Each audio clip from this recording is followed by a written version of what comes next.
Coronation Street foreshadowed Mason Radcliffe's harrowing death. In sad scenes, Mason was killed by his brothers when Dylan brought a knife to a fight between the four of them.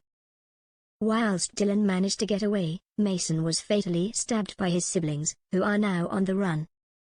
However, a scene at the start of the episode seemingly confirmed Mason's fate. As they discussed his plan to leave, Mason quipped to his friend Dylan, "What are you going to do without me?"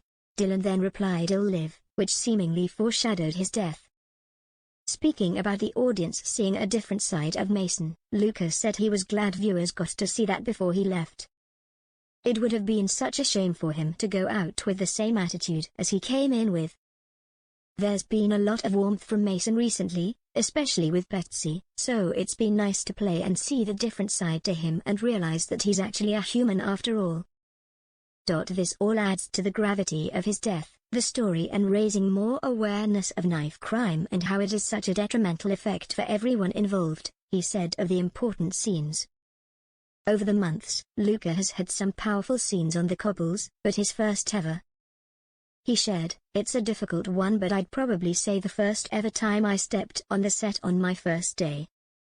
I had a non-speaking scene where I was literally just mucking about with Liam and Charlie, but to be on that set, but there's nothing like stepping on that set for the first time, and I don't think that feeling will ever leave me." Luca was surprised with some of his closest castmates on his last day of filming. He said, "This is a funny one because we filmed out of order, so the last scene I did was a small speaking scene with Tim about getting some sticky toffee pudding. It didn't feel like my final scene because it was the most anticlimactic conversation for my very, very last scene. I wanted to finish and go to Nando's with Liam for my last meal at Corrie, but he wasn't replying back to me. I remember thinking, come on mate, this is my last day and one of my best buds on the show isn't even replying. Then when I finished, Kate Brooks came down with Liam and Sydney to surprise me. I felt really appreciated, which was a lovely, lovely moment."